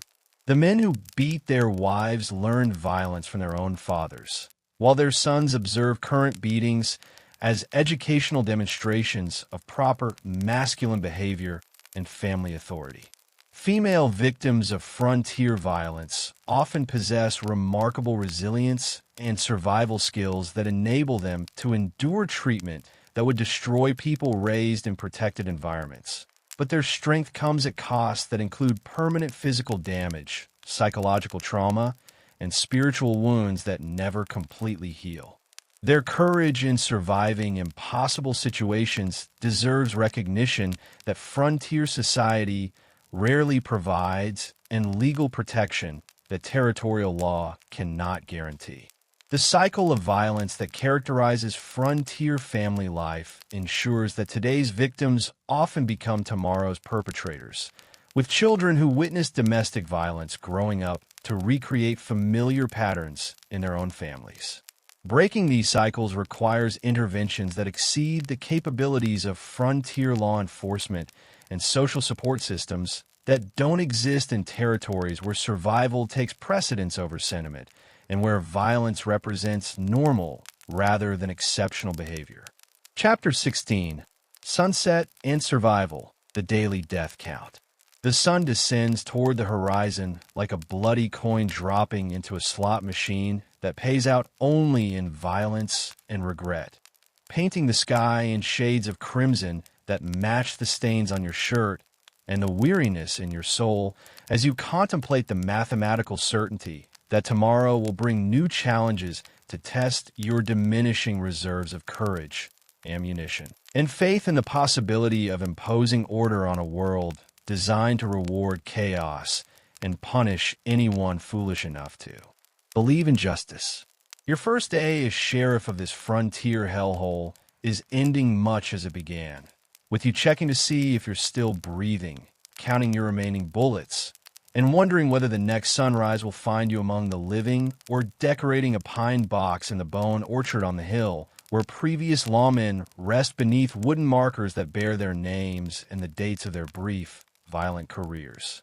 The badge on your chest feels heavier now, weighted down not just with the authority it represents, but with the knowledge that wearing it makes you a target for every ambitious gunslinger, desperate criminal, and drunk cowboy looking for a reputation. The events of this single day have provided enough education and frontier justice to last several lifetimes, assuming you survive long enough to apply the lessons you've learned through methods that would make Darwin weep and civilization reconsider its commitment to westward expansion.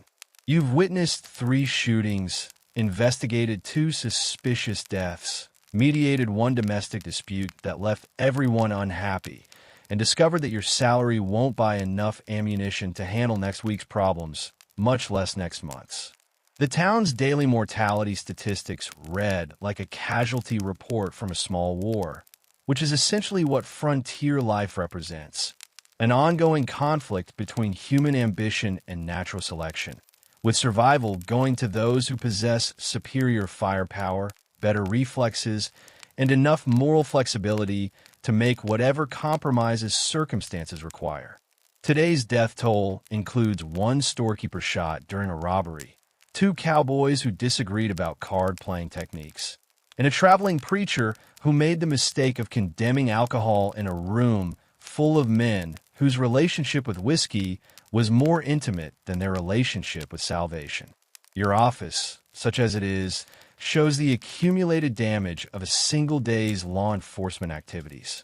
Bullet holes in the walls mark the spots where this morning's discussion with the cattle rustlers became more animated than anticipated, while bloodstains on the floor document the afternoon's conversation with claim jumpers who prefer negotiation through violence rather than legal proceedings. The jail cell door hangs from 1 hinge, a testament to the previous prisoner's creative approach to early release and your need for better hardware. The weapons on your desk tell their own story of survival against impossible odds. Your Colt .45 shows the wear patterns of someone who's drawn it more often than he's holstered it, while the spare ammunition reveals the harsh mathematics of frontier gunfighting. 6 shots per cylinder, multiple enemies per encounter, and the constant need to reload faster than your opponents can shoot. The rifle in the corner bears fresh scratches from this afternoon's impromptu target practice with rustlers who use your badge for aiming reference. Tomorrow's challenges await your attention like vultures circling a dying animal, patient and persistent in their certainty that frontier law enforcement is a profession with a limited life expectancy and unlimited opportunities for violent career termination. The cattle baron who threatened you this morning will probably make good on his promise to eliminate sheriffs who interfere with his creative approach to brand modification, while the outlaw gang that robbed the bank will likely return to express their displeasure with your investigation methods.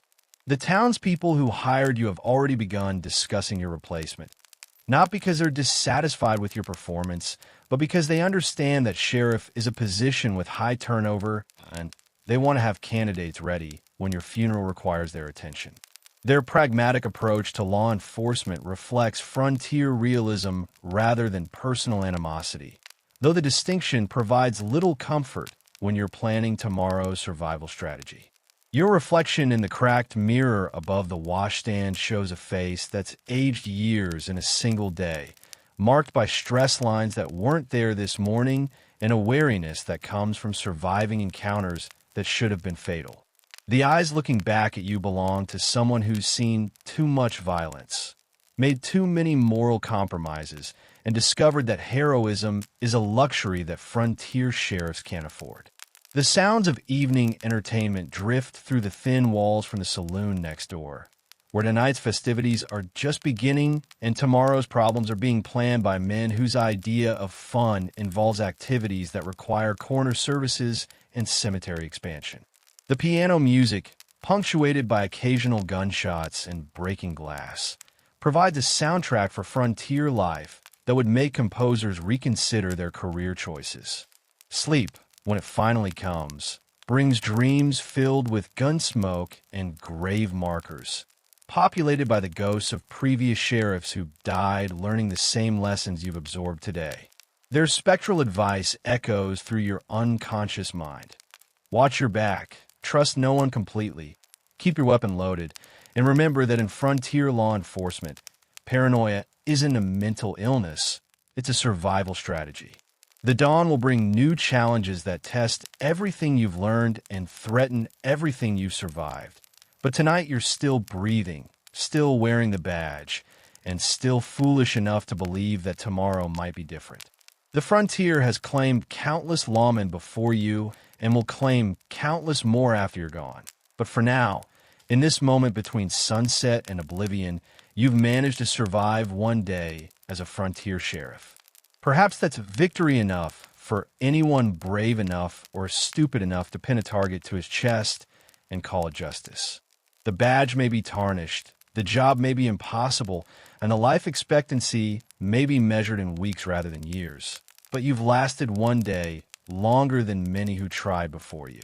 In frontier terms, that makes you either extremely competent or extremely lucky, and in this business, the distinction rarely matters to the people who write your obituary.